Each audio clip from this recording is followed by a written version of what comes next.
Hello दोस्तों, आज मैं आप लोगों के लिए एक दिलचस्प हॉरर स्टोरी लेके आया हूँ। ये कहानी सच्ची घटना पर आधारित है। तो चलिए शुरू करते हैं। उससे पहले अगर आपने हमारे चैनल को सब्सक्राइब नहीं किया है तो चैनल को सब्सक्राइब कर लीजिए और नोटिफिकेशन बेल आइकन को प्रेस कर लें, जिससे हमारे आने वाले सभी वीडियो का नोटिफिकेशन आपके पास समय से पहुँच सके। ये कहानी उन दिनों की है जब पहिया का तो आविष्कार हो गया था, लेकिन उसे घुमाने के लिए कोई इंजन नहीं बनी थी। लोग शहर से ज़्यादा गांव में बसते थे। पक्की सड़क तो कहीं कहीं ही देखने को मिलते थे। ज़्यादातर कच्ची सड़क पर ही लोग चलते थे। जून का महीना था। दिन के करीब 1 बज रहे थे।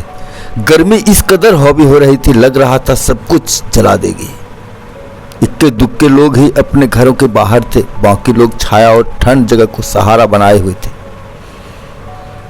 बनहरा गांव के जमींदार सरोवर सिंह की पुत्री की शादी कल ही थी, जिसके कारण उन्होंने कुछ बोरियां अनाज की अपने मुंशी श्यामलाल को दिखाकर कहा, जाओ इसे शहर से बेचकर पैसे लेकर आ जाओ, कल बहुत खर्च हो। उसी अनाज की बोरियां को श्यामलाल एक बैलगाड़ी में भरकर शहर जा रहा था। अब गर्मी और चरम सीमा पर पहुंच चुका था। श्यामलाल को प्यास भी लगी हुई थी। उसने सोचा कुछ देर पेड़ की छाया में बैठ जाता हूँ, पानी पीकर थोड़ा आराम कर लेता हूँ। अब शहर कुछ ही दूर है, कुछ ही कोस रह गए हैं। और पानी पीकर लेट गया। पेड़ की छाया का ठंड मिलते ही श्यामलाल की आंखें लग गई और वह सो गया। जब उसकी नींद खुली, शाम के 6 बज चुके थे। श्यामलाल झटपट उठा और बैलगाड़ी लेकर तेजी से जाने लगा, लेकिन शहर पहुंचकर अनाज बेचने में उसे लगभग 7 बज गए। अब श्यामलाल को डर सताने लगा। 6 घंटे का रास्ता जो शहर के गांव जाने में लगता था, उसे वह कैसे निपटाएगा। उसके चेहरे पर डर और चिंता का भाव साफ साफ नजर आ रहा था, लेकिन जाना भी जरूरी था क्योंकि कल ही जमींदार की बेटी की शादी थी। श्यामलाल एक भोजनालय में पहुंचकर जल्दी जल्दी में कुछ खाया और फिर बैलगाड़ी लेकर तेजी से गांव की तरफ चल पड़ा। लगभग 3 घंटे के बाद जब वह गांव और शहर के बीच आधी दूरी पर पहुंच गया था, अचानक उसका बैल हड़कने लगा। कभी अचानक रुक जाता था, कभी दौड़कर तेजी से बढ़ जाता था। अजीब हरकत कर रहा था। अगल बगल में कहीं सियार की रोने की आवाज आती थी, कहीं बिल्ली की रोने की आवाज आती थी। श्यामलाल अपने जीवन काल में कभी इस प्रकार की घटना और समस्याओं का सामना नहीं किया था। पूरा बदन कांप रहा था। डर के कारण उसका पूरा बदन कांप रहा था। लग रहा था कभी कोई पीछे दौड़ रहा है, कभी गाड़ी के आगे दौड़ रहा है। गाड़ी का बैल भी गजब कर रहा था। अब बैलगाड़ी वहां पहुंच चुकी थी जहां से लगभग 1 कोस रह जाता था। बीच बीच में सियार और बिल्ली की रोने की आवाज सफर को और भी डरावना बना रहा था।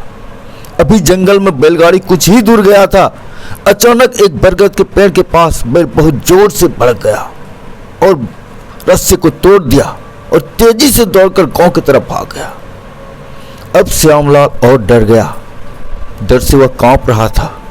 मध्य रात्रि में उसके माथे पे इतने पसीने थे, लग रहा था अभी स्नान करके आया हो।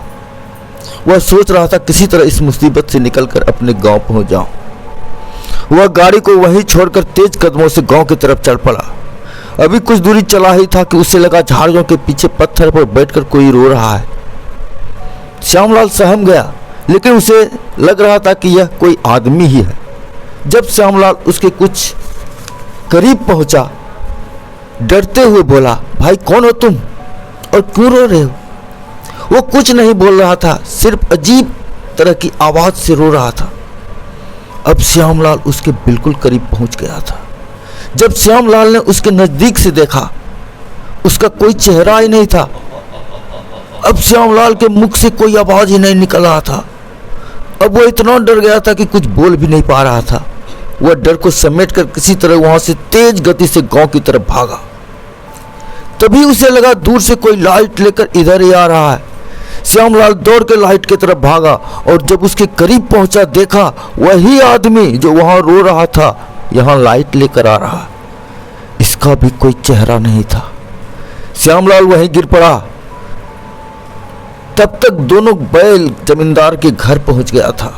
जब जमींदार के घर के लोग बैल को देखा, श्यामलाल को नहीं देखा, सभी लोग चिंतित हो गए। जमींदार के साथ गांव के कुछ लोग लाइट लेकर शहर के रास्ते में बढ़े तो लगभग गांव से 1 कोस की दूरी पर श्यामलाल गिरा हुआ मिला। सभी लोग श्यामलाल को लेकर नजदीक के चिकित्सालय गए, जहां पर डॉक्टर ने श्यामलाल को मृत घोषित कर दिया। लोग कहते हैं अभी श्यामलाल की आत्मा बैलगाड़ी लेकर उस रास्ते पर भटकती है। Thank you.